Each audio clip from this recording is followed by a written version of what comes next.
Previously on The Real Movie Critics. Although you did remind me of something. Have you seen the third Lost Boys movie, perchance? I have. I've seen all three, unfortunately.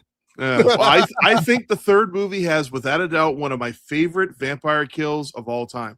At the very end, when he's being held up by his brother, who's a vampire, and then he pulls the pipe, douses the master vampire with water, and he's like, "What the fuck?" And then he starts blessing the fucking water while it's on him, and he burns. I'm like, dude, that's so fucking cool. Now that brings up a question I just thought about, though, too. Say you have a vampire on the ground, he's not able to move or whatever, and you've blessed yourself. The water inside you is blessed.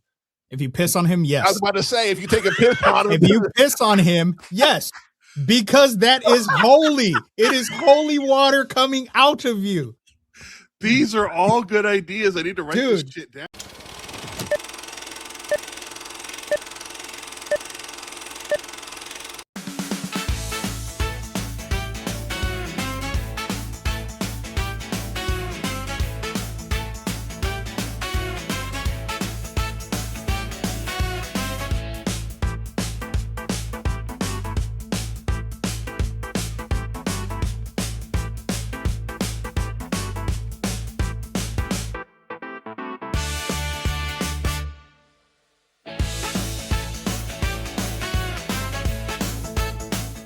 Hello, everyone, and welcome to a new episode of The Real Movie Critics, real reviews by real fans. You'll notice that we are a man short today. Unfortunately, Scuba Steve, Lord Scuba Cabra, will not be joining us probably for the next one or two episodes. He went on and became a dad again. I don't know what he's thinking, but no, all kidding aside, him and his wife Mel had their baby on Monday. I want to say it was about 7, 8 o'clock. So we wish them the best and welcome to the world to the new baby. I believe her name is Sienna Ripley. Sienna Ripley. I am not the biggest Alien fan, but even I can recognize that's awesome. You have to. So and you get the Sienna reference, right? Terrifier. No. The main girl from Terrifier 2 and 3. And he told me that a while back too. And I fucking forgot. Okay, he's gonna kill you for that, by the way. That's okay. He understands that I'm not a horror guy, so he may not kill me this next time. He might, but this time no. But we had debated on what we were gonna do this week. We were gonna review either Space Camp, which all three of us grew up with and loved, but because of the love that he has for that movie, the same with us, and the nostalgic reaction that we had to that movie, we will not be talking about Space Camp today. No. Just me and the Psycho Nerd talking about one of our childhood favorites that Scuba had never seen, and I really wanted his take on this movie. Maybe down the road we can do it again. Good, but we're going to be talking about the movie Time Bandits, which premiered on November 6, 1981, and this year is the 45th anniversary. Wow. That's God, I'm getting old. Yeah, fuck you. I have a birthday. Yeah, oh, that's right. You're older than me. I have a birthday in a month. Yeah. And directed by Terry Gilliam. He's Monty Python, right? He is. He did direct. It's funny. He's directed over 10 plus movies over the course of time. 3 of them I've seen, and all 3 of them I own. That's Monty Python and the Holy Grail, this movie, and then Fear and Loathing in Las Vegas, which I had to look that one up. I was like, what? Whoa. That explains a lot because that movie really is nuts. And we talked about this before we went live, but this is a fun fact I want to throw out there now. But Time Bandits is the first in a 3-movie quote unquote trilogy that Terry Gilliam has directed. Time Bandits, Brazil, and I've heard of it, and The Adventures of Baron Munchausen. That one I've heard of. Never seen all it, 3 of those movies he has directed. They're not connected in any way, but they all have that weird, crazy vibe going on. So it makes sense. And the fact that it's a guy from Monty Python, it kind of makes sense that they would be the way they are. And I think they're there is some comedy in all three of these. I think Baron Munchausen has probably the most, but I think it does, and that sounds like a very unofficial trilogy, kind of like the Cornetto trilogy, where there is no similarity between them outside of the same actors and the people that made it. Edgar Wright, I think it was. So yeah. take that for what it is. But our starring cast, David Rappaport as Randall. Fans of the show, the young ones, will know who this guy is because he plays two characters in the show. He plays Fatum. No one ever says Fatum. What's a Fatum? And he plays like a little garden gnome with this freaking Shirley. Shirley. He plays Shirley. That's a Shirley. Is that your name? Shirley. It's a girl's name. Yeah, Vivian's not much better. I find funny Vivian's giving him shit for his name being Shirley, but yet he has a chick's name too. That just makes that funnier. If you've never seen the young ones, they are on YouTube. Fucking watch them. They're dry British humor back in the 80s, but they're fucking hilarious. Yes, please do. Think Three Stooges, but they're actually hitting each other. It's fucking great.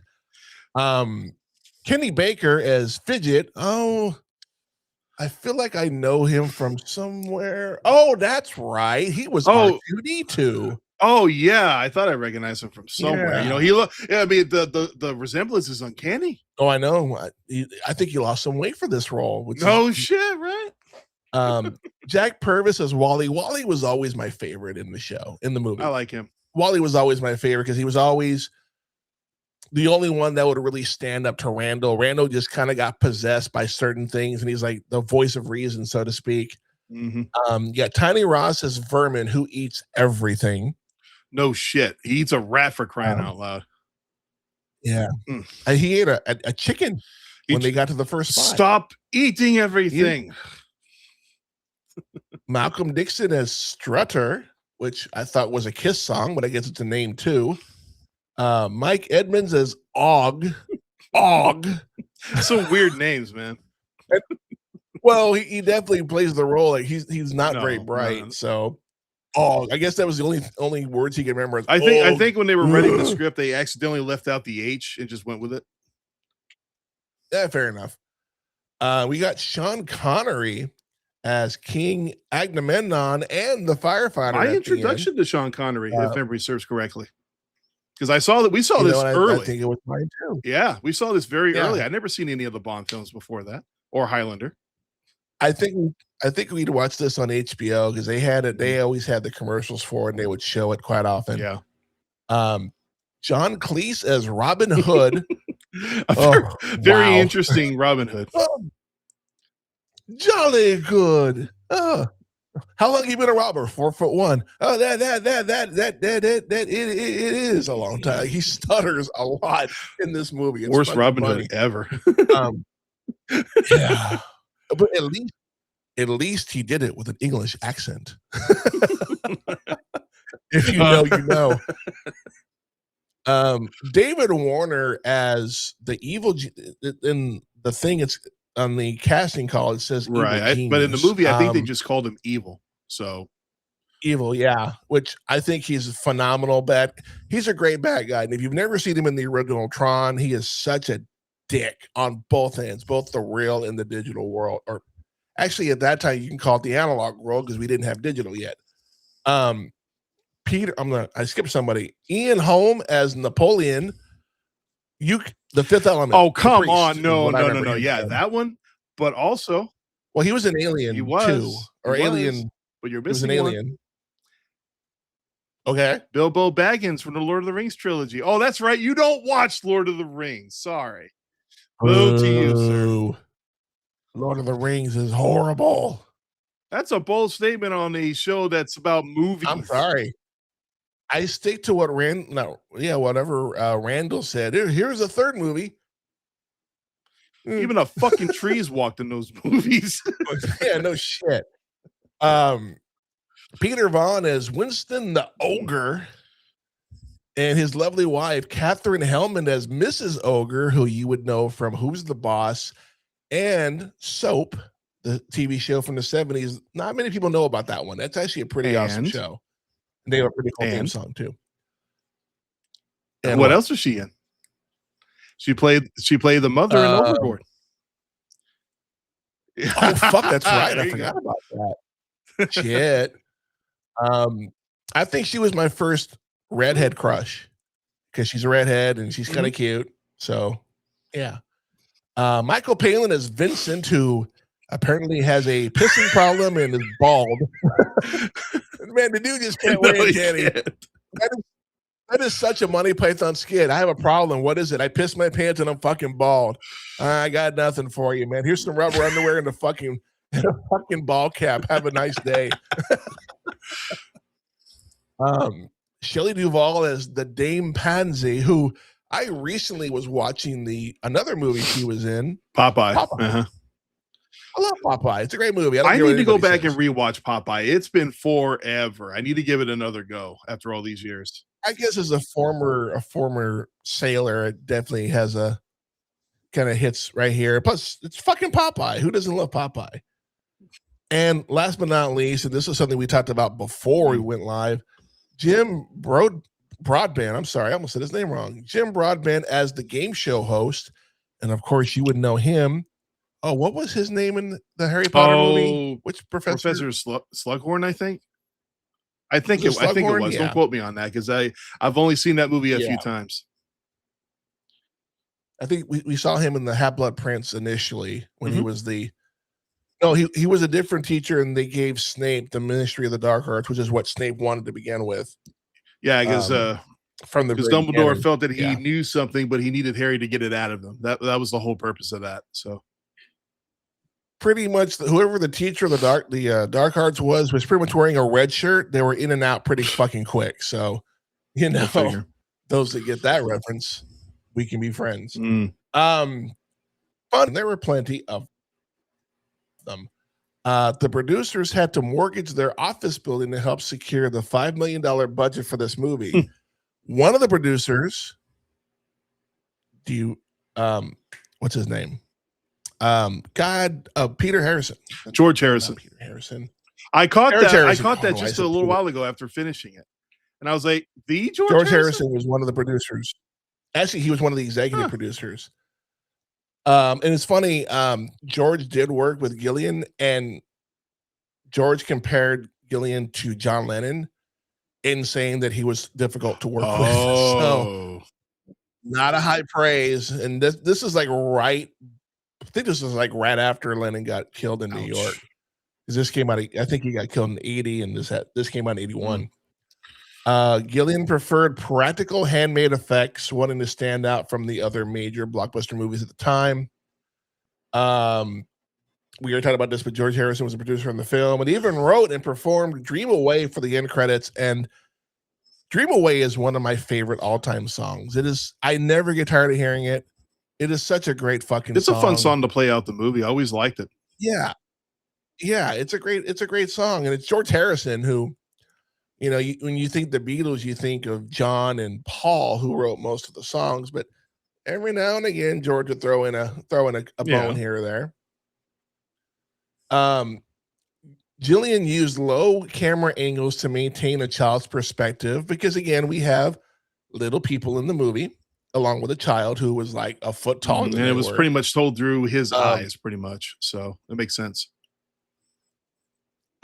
Gilliam felt that the actor who played Kevin couldn't carry the film, so he surrounded them with shorter actors. Okay. And again, that makes sense. And then it seems like you see a lot more, I'm not even sure what the proper term is anymore, little people. Yeah. On the description, it said dwarf. I don't want to say that word. It just doesn't seem right. But they seem to they use them a lot, and especially in this time frame, because we see them in the young ones quite a bit. We talked about that earlier. If you look in Kevin's bedroom wall, when they push the wall to the first portal, you'll see a picture of Superman right there on the side. I caught that just out of the blue. I was like, oh shit, fucking Superman. That's fucking cool. But if you look a little bit closer, you'll see pictures and posters of Napoleon, Agamemnon, tanks, and spaceships, which we would see later on in the film. So they're kind of foreshadowing what we're going to see. And this is kind of sad, but in 1996, a script for a sequel was being worked on, bringing back the original cast minus Randall and Vernon, who had passed away. when the actor that played Wally passed away, the idea was because if you can't bring as many of them back as possible, then why waste our time? At the same time, there are certain movies, and I know Hollywood's going to hate me for saying this, but there are certain movies that don't need a sequel. I'm done. I don't need to know anything else. It's over. The guys are back in heaven working for the Supreme Being. Kevin is an orphan.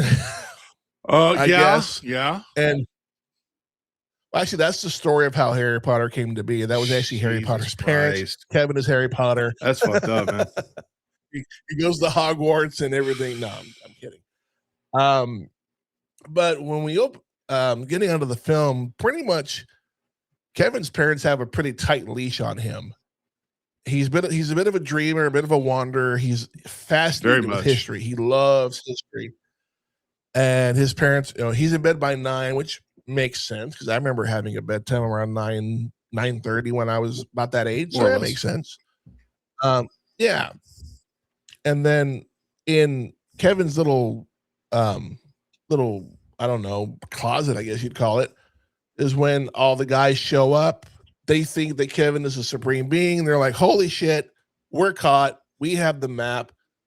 And then they realize it's a fucking kid. Get the fuck out of here. We need to figure out where the portal is. They think Kevin knows, and Kevin's like, I don't fucking know. No, he doesn't. He's pretty damn confused. And then he's like, what the fuck? Where did you come from? It's very, very dumbfounded.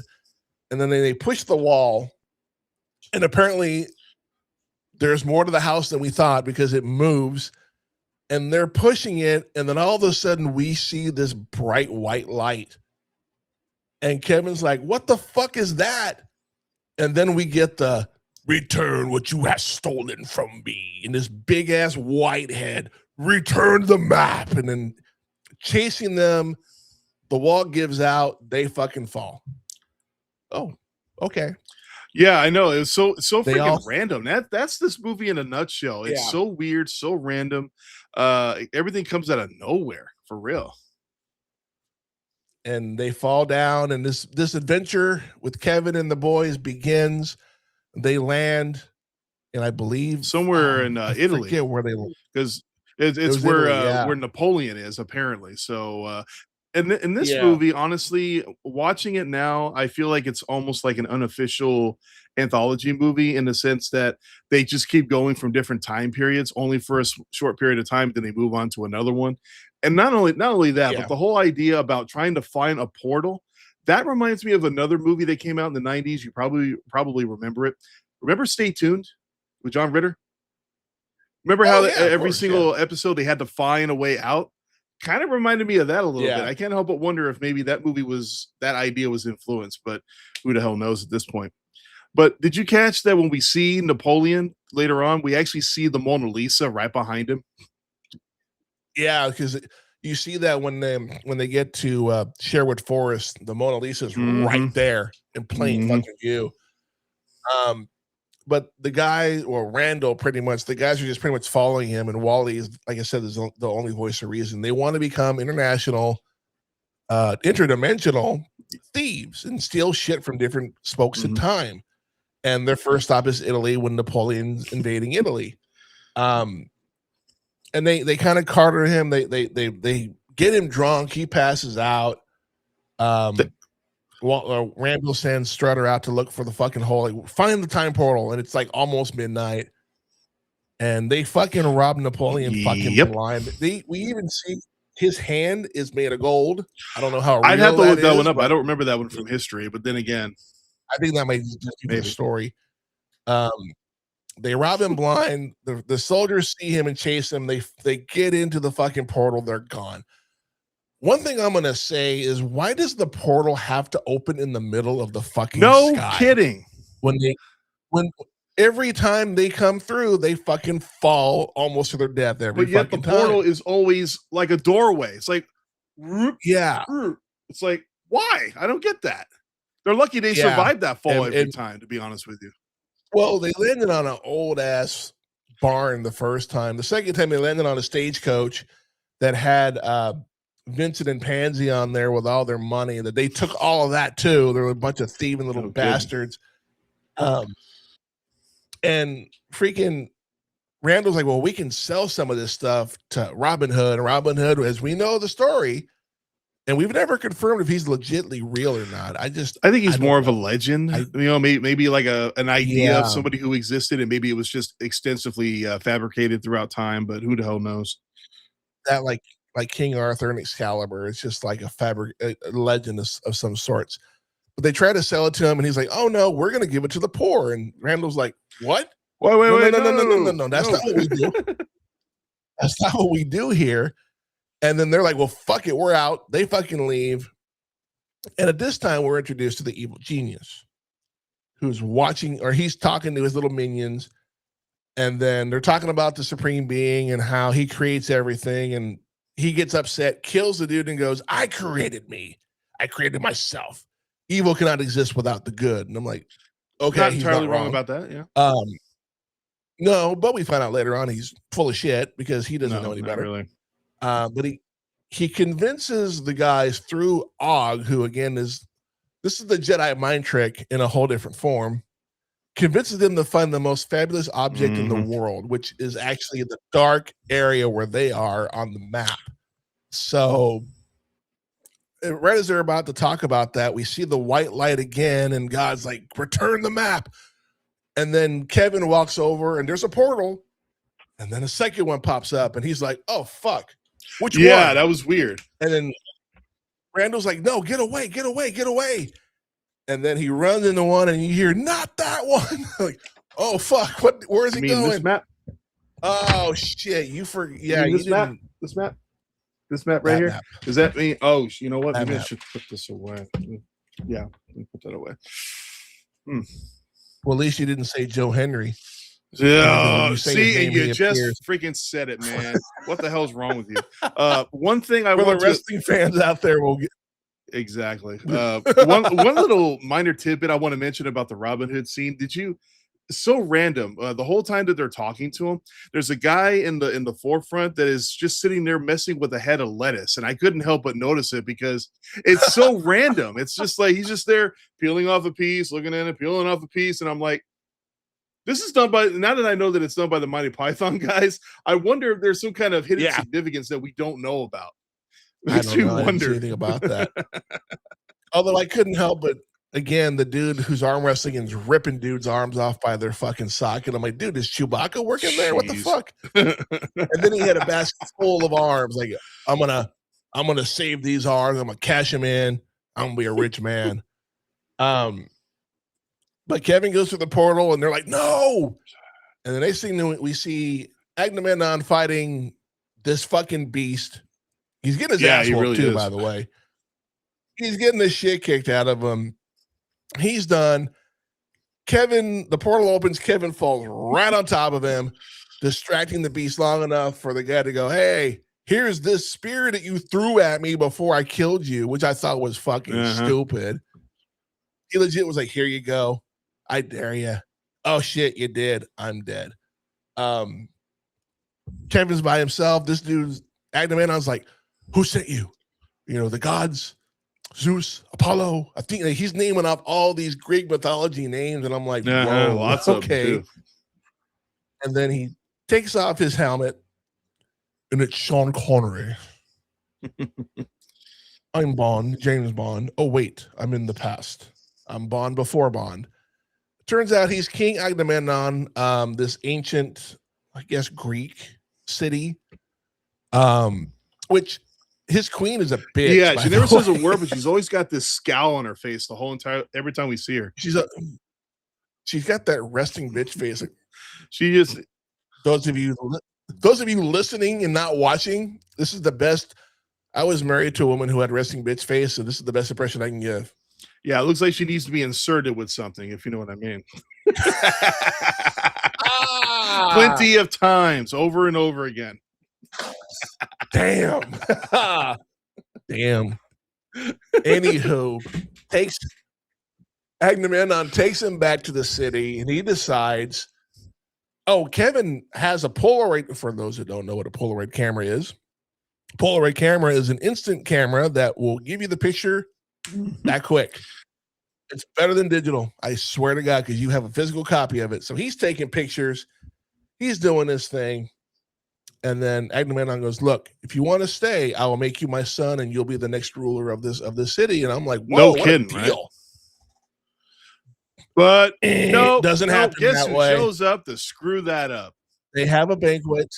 And the guy and they look on Kevin's face is like, oh no. Like he's like, shit. Oh, like, oh crap. They fucking found me. How would they not find you? Randall knew where you were. He said not that one. So he knew where you were going. So they fucking kidnap him and they steal the crown. They steal the fucking crown. And they disappear. The fucking pearl just happens to be right there. They disappear. And Sean Connery is like, what?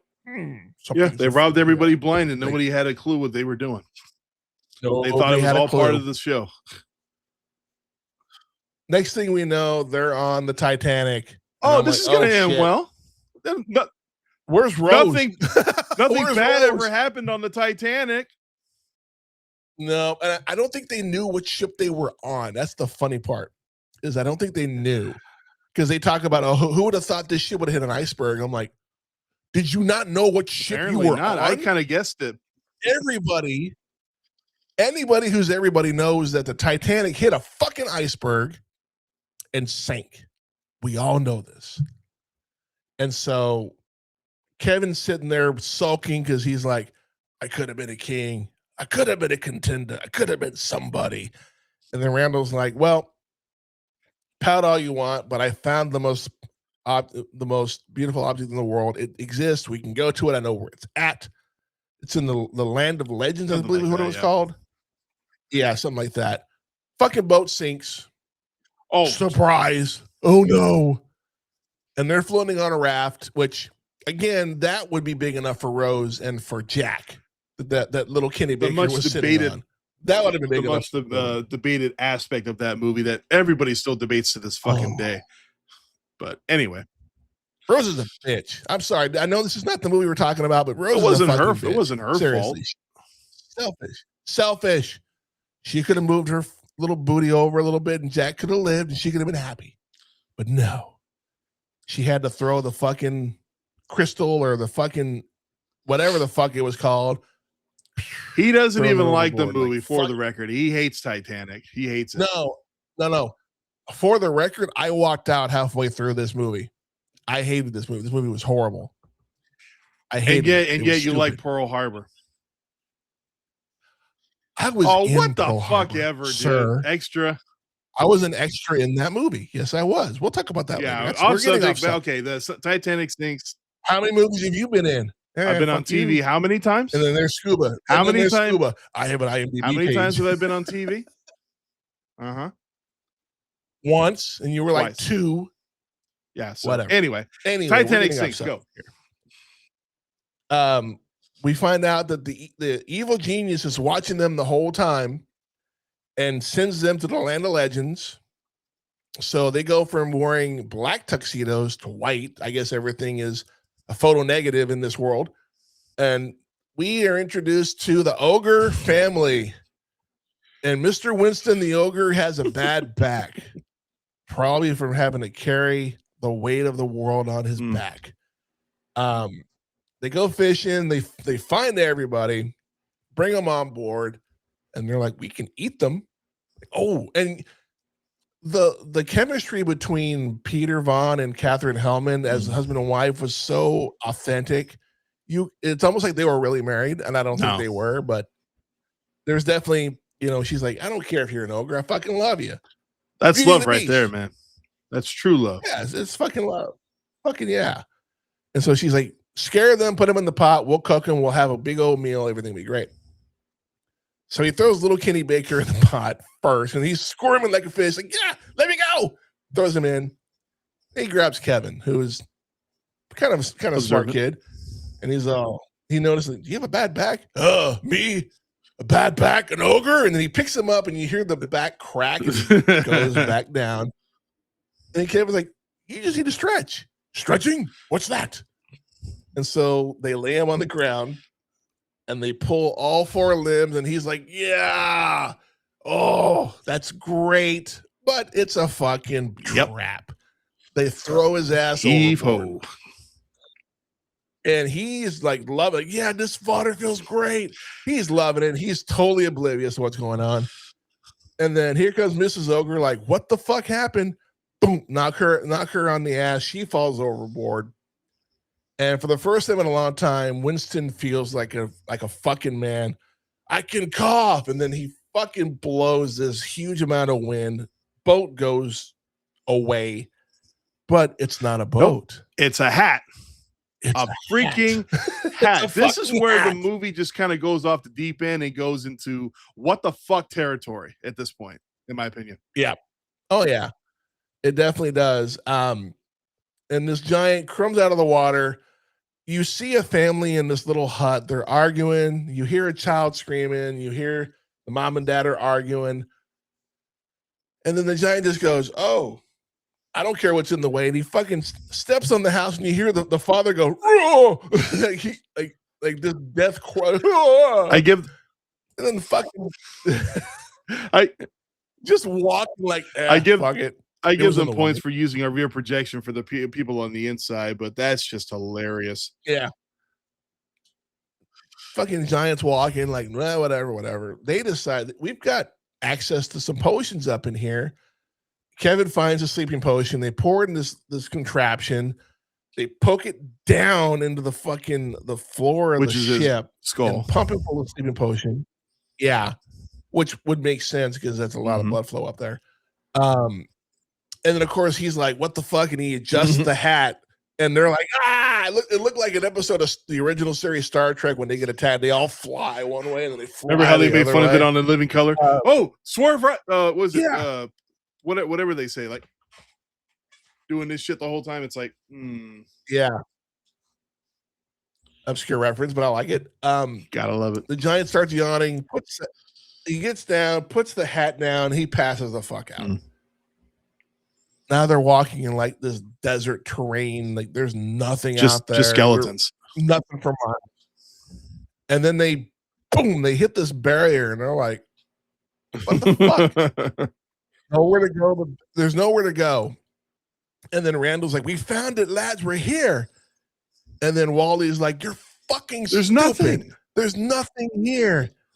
He pushes Randall, which we hadn't seen yet, takes the map, and he's trying to figure it out because, again, Randall's been looking at the map the whole time. He's probably got the damn thing memorized at this point. Randall gets up with a fucking skull that just happens to be in the desert. He's like, "Give it back." Whoa. Throws the skull, hits this pane of glass, and we see Evil Genius's evil temple of doom. Bum, bum, bum. Yeah, very nice. Very subtle. They walk in, and it's like a fucking game show. We have the game show host and Kevin's parents, and even Kevin's like, "This is not real." No, he tries to warn them. He's the only one smart enough to understand that this is bullshit. And we get they all get up to the front, and the game show host is like, "Okay, give us the map, please." And then we see the game show host from their perspective, and then we go to the other perspective, and it's fucking the Evil Jesus' hand. He just rips it out of their hand, cages them up. They're done. Nice knowing you. I can't believe they fell for that. I mean, honestly, what about that looked natural to you? I mean, even the way the camera perspective was, it's like, come on, guys, you can't believe this is real. Well, you can't help but notice that when the game show host asked for the map, it was definitely a lower angle, which we talked about earlier. It wasn't at eye level. It was like a little person or a child looking up going, "Oh shit, here's the map." And he didn't ask for the map. He fucking took it like, "It's fucking mine now, bitches." Ha. We didn't discuss what the map significant was. When the Supreme Being, God, whatever you want to call him, created the world, they only had 7, and Randall talks about this at the very end of the movie. They had 7 days. These portals are ways to fix things that weren't 100% done yet. These are ways. This is a way for someone to fix said things. But they're all locked in a cage, and they decide, we'll cut some of the rope to get across because there was enough room where they could do it. So you got Wally and Strutter swinging down to the other cage, to the ledge where everything was. And everybody rappels down, except for Wally. Wally falls to his death. Or does he? He does not. He survives. He lives on to fight another day. They decide that we can't do this ourselves. We need to figure stuff out. Kevin, in his brilliance, took pictures of the guys when they were in Sherwood Forest, and he has a picture of the fucking map with a magnifying glass. Randall's like, okay, cool. This is what we can do. So they split up and find different forces or whatever they can to help fight evil. Meanwhile, I believe it was Og who gets turned into a pig. Yeah, he does. Big. See what I mean pig. about earlier about the whole hog thing? Remember when? Yeah. Oh. Yeah, see what I did there? Damn. Wow. That was a long joke waiting to hit. Well, at least it hit finally. Kevin finally gets the map back and threatens to burn it. And when he does, freaking evil gets it back and is about to unleash whatever it was he was doing. And all of a sudden you see a tank smash through the wall. It's Randall giving us the thumbs up. We're good. We see a bunch of knights come in, a bunch of cowboys, some archers. And then Wally shows up. Not the real. Some kind of futuristic looking vehicle that's got like lasers and shit on it. Lasers. One by one, evil takes them out. First, he takes out the cowboys. They lasso him, and we get to go on a carnival ride. Isn't that fun, kids? Okay, the whole thing about how he's got the wranglers circling around him, and then the knife comes out of his head. You know what that reminded me of? Go, Gadget, knife. Reminded me of Inspector Gadget. Damn. He fucking pulls the knife out. It starts circling, and then it cuts the. I'm like, wow, that's fucked up. And then the archers take their places. They fire all their arrows, and I keep wanting to call him Death, but he's not Death. Evil turns himself into Violet Beauregard. Those that know. Yeah, no kidding. Nice reference. This giant fucking bubble, and then he starts to inhale and exhale to make it tighter. Then the arrows go back and kill all the archers. Like, which is weird because the arrows go into him normally, but when he shoots them out, you would think they would all hit everybody backwards. No, but when you notice, all the arrows are like normal, as if he managed to somehow get them to turn 180 and shoot like regular arrows. Think of it this way: the pointy end of the arrow is heavier than the feather on the back. So by the laws of physics, they would have flipped at one point. Nice way to debunk that theory. They may not have been accurate, but then again, he can do all kinds of cool shit. So maybe he was able to. He pulled a RoboCop, was like, bing, bing, target. You know, maybe he did that. I don't know. We don't know what his abilities are. Next, we get the fucking knights in shining armor. Evil puts on a fucking gas mask.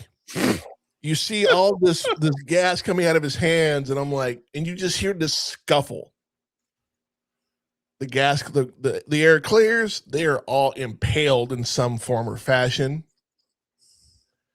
And then Wally and Rand are like, fuck it, we got the heavy arms, let's fucking go. And he ends up controlling both, which again, goes back to that whole arrow thing that he probably could manipulate the arrows to hit them. In their fight, fucking Fidget, for some stupid reason, decides to get into the line of fire. He gets squashed by a column. R2-D2 is dead. You know what came to mind after he got hit by the column? When R2-D2 got hit by the Jawa? I've lost R2. Oh, even better. Yeah. I was just thinking that, and then you're done. That works. And of course, Wally loses his fucking shit. You motherfucker.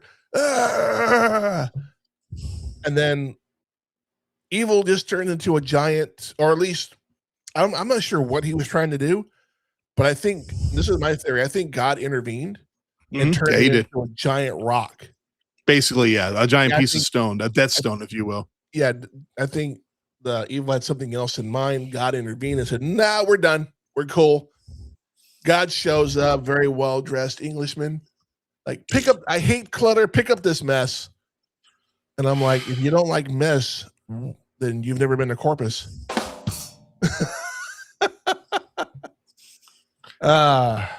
Talks about Kevin being a messy boy, which is funny because Yeah. earlier in the film, in his room, he's got toys all over the floor, and it's shit is everywhere. It's like, man, mom would have not let that shit fly in our house. I'll tell you that right now. Oh no, God no, mom would have. No way. They're like, like tidy up, and Wally's like, well, Fidget's dead, and then God's like, really? That's no excuse. And brings him back to life like nothing. I'm like, okay. Exactly. They push over evil. Oh, before we get to that, Randall has a conversation with the Supreme Man. We didn't mean to steal it. You didn't steal it. I gave it to you. Like, it's just this twist. Like, he gave it to him to test this evil that he wanted to put out in the world. And obviously, it was a failed experiment. And that's when Kevin's like, so all these people had to die? Yeah. Like, wow. Okay. What a dick. Seriously, like, what the hell, dude? I don't know why, but I think it's Spicoli. You dick. No kidding. They knock over evil. He breaks into a bunch of little pieces, and he's like, that's pure concentrated evil. One drop of that, you'll turn into Herman crabs. I'm like, okay, that's a random fucking animal to turn into. No kidding. So they're going to go, apparently they got demoted at their job with the Supreme Being, but now they're at their other spot, but they're taking a 19% cut, dated all the way back to the beginning of time. I'm like, fuck. So you ain't getting paid, bro. That's all it is. You ain't getting paid. Pretty much. Fidget tries to convince the Supreme Being, hey, we should bring Kevin. Like, oh, he's got to continue the fight. I'm like, what fight? What fight? Yeah. What the hell are you talking about? Evil just fucking died. They disappear. Kevin's coughing all the smoke. And then we get the realization that Kevin is in his bed. It didn't happen. He wakes up in a smoke-filled house. Fireman carries him out because the house is on fire. And it turns out the fireman is none other than Sean Connery again. Dun dun. I don't have that queued up. Nice going, man. Dropping the ball. Maybe I do. Hold on. Oh, nope. That's Boo This Man. That's not the. Oh. It's Sean Connery as the fireman. Kevin's going through he's in the same attire he was in when he left initially, so we think. So he goes through and he sees all the pictures that he took. Mm-hmm. They're still there, and he's like, holy fuck, this really fucking happened. It really happened. Thank you. And the firemen bring out, I guess it's the toaster oven. Yeah. And the fireman's like, this is what started the fire.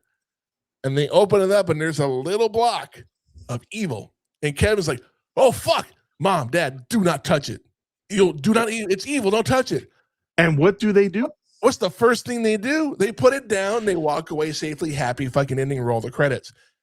Wrong answer. These two dipshits were like, I wonder what it, and they touch it. They fucking explode. They're done. The fireman, Sean Connery, gets into the fire truck, but before he does, he leans out and just kind of gives him a wink like he did in back in the day. And then Kevin's there like, Mom, Dad, and then we pan out and the movie's that's over. The end of the movie. And I'm even like, as a kid, like, I remember thinking, what? That's a really fucked up way to end the movie, but we pan all the way out. We see the entire map. It gets rolled up, comes off the screen, and then we get Dream Away by George Harrison. Movie is over. I do remember as a kid, this came in 81, so I was 5 at the time. But I think I was 7 the first time I saw it. Definitely left an impression, like, ooh, adventure. Like, Star Wars did the same thing, but this was on a real world level, not a fantasy world level. Granted, time travel is still not a thing, despite what Hot Tub Time Machine says. But yeah, this is a crazy. I compare it to Pulp Fiction the first time I saw it. First time I saw Pulp Fiction, I thought, I should probably be high when I watch this movie next time. And I was, and it made more sense. I was going to make a mention that this movie, because of how weird and out of left field it is, I feel like you would be beneficial watching this either high as a Georgia pine or tripping balls on acid, because that's how weird this freaking movie is. But I can't say it's not without merit, and it does have some occasional humor along the way. Maybe not as much as some of the other Monty Python films per Yeah. se, but it definitely has some. I mean, I'm sorry, but the running joke with the couple with Shelley Duvall and Michael Yeah. Palin, that's actually funny because they play the same couple throughout 2 different periods of time. Yep. And they get interrupted by these little shits falling on them twice in a row. And then Shelley So- Duvall does that. Yeah, that orgasmic look on her What face. the fuck are you doing, lady? She's doing something. The budget for we talked about this earlier, but the budget for this movie was $5 million, which was through a mortgage of an office building. Box office domestically here in the US, it did 36 million, but it did 42 million worldwide. So it's just by those numbers, and these are 81 numbers. That's a success. That's a great Right. It's very true. So, but we don't care about that. We don't care about all that shit. What we care about is what we think of the movie. But before we do that, we're going to talk about Rotten Tomatoes.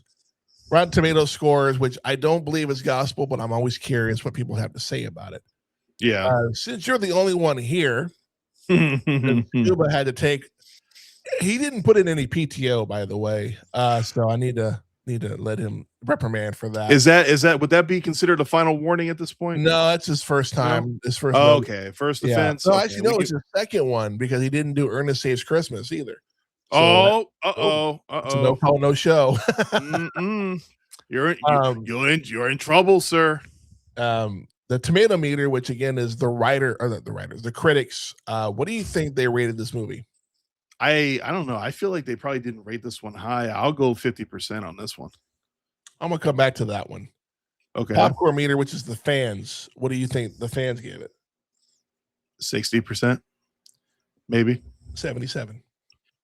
Wow. Okay. Fairly high, but it's lower than what the critics gave it. What? Yes. Oh, let me guess. They gave it like an 85 or some shit. Nope. 90. 92% is what the critics gave it. You're kidding me. No, I'm not. 100%. Wow. Yeah. That is crazy. Yeah. Wow. Okay. I wouldn't have called that. That's insane. But one thing I will say, I'm sorry. No, go ahead. I was a couple of things I was going to say about Evil, because I do think he was an interestingly weird character, but you know what? There at the end, he apparently had a Darth Vader complex by killing as many of his underlings as possible. He even looks at one of them like, "Hey, so and so, it's your time." "Oh, thank you, Master. Thank you." And he blows up all of his underlings. Which kills everybody. Yeah. Yeah. It's like, what's wrong with you, dude? Like, especially the one dude is like, "Well, didn't he create you?" And he blows up. He comes back together, and then he blows up. I'm like, dude, did you hate him that much? You blew him up twice? No shit, right? That's like pushing the rewind button on video games online nowadays. Yeah.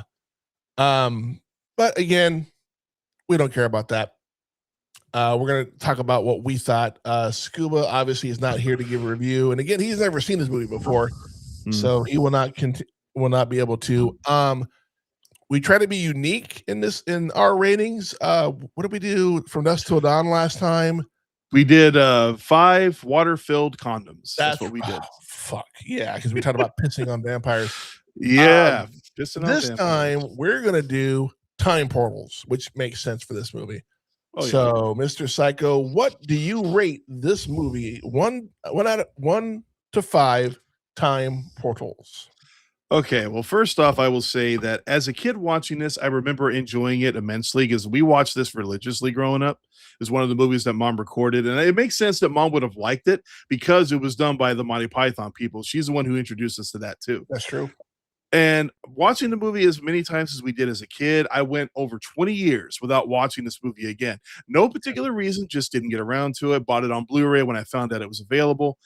It didn't hit as well as it did when we were kids. I remember watching it. It was like the equivalent of watching Pee-wee's Playhouse after not watching it for 25 years. It was like, I actually watched this shit. What was I thinking? But that's not entirely fair after watching it again. Now I feel like there's a lot of good acting going on. The production value is pretty nice. I've actually know a little bit about the production of the film between the costumes and the decor, you know what I mean? Yeah, I don't All even- the different sets and whatnot. They clearly put a lot of effort into this movie, and it really shows. But that doesn't change the fact that this is a really off the wall, off putting movie. It really is weird, but I can't say it's not fun. So I can't be too critical about it. So I'm going to give it 3 portals. It's not terrible. It's not stupendous. And I can't see watching this movie that many more times with whatever time I have left in my lifetime, but I will watch it again down the road to have some fun with it. So I give it 3. I think 3 is fair. It's fair. I don't know about that, but I'm gonna do the math here because I've already done I already have my rating, but I want to see. Ugh, I don't like that. That's not. You don't like what? You don't like I don't like the overall. And you bitch about me bringing fucking shit down. Here's at least I'm giving you reasons as to why. You know what I'm saying? At least I'm being reasons why. Anyway, my take on this movie. I love it as a kid. I love it even more as an adult. Probably more because I can actually appreciate some of the humor that I probably didn't get at the time as a child. And a lot of familiar faces in this movie now. The back then didn't know any different, but now a lot of familiar faces. This is definitely an adventure movie that even as an adult I can appreciate. And the fact that it was done by Monty Python and has one of the Beatles in it definitely, has that appeal. Great movie from start to end. I remember watching this yesterday and I was like, how much more do I have left? I was just curious how much time I had left. And I was like, almost done. I'm like, wow, that hour and a half went by really fucking fast. That just means I was invested in the movie and I hadn't seen it in a minute. So I love it. With that being said, I give this movie 4.5 time portal. Wow. I give it a high rating. I love this movie. So if you give it 4.5, that means when you try to go through that half one, you're going to get hit when you walk through the portal. I'm used to ducking under doors anyways. That's fine. Yeah, I'll bet you are, Sasquatch. Bad dick. But I'm sorry, Beanpole. Beanpole. That's what it is. Lurch was always my favorite. Oh, Lurch. That's what it was. Lurch. I couldn't no, remember. Favorite. But overall score, because dipshit here brought it down, 3.75. And we do not round up here at the Real Movie Critics. Scuba's going to get you for that one, right? For what? For giving it a 4.5? No, for the rounding up thing, like we did last week. No, we're not grading on a curb here. Seriously. But on that note, that will conclude this review of the movie Time Bandits. And I will plug it because it's I think it's a great fucking flick. It's on HBO Max. I was just going to say, is it available anywhere? I mean, I have a digital copy on my hard drive. We need to get that in our cloud sometime in the near future. I know you have it on DVD and Blu-ray and all that good shit. I do have it on Blu-ray because physical media is where it's at, bro. Oh my God, shut up. Physical media, man. Respect the classics, man. That's right. Oh, fuck off.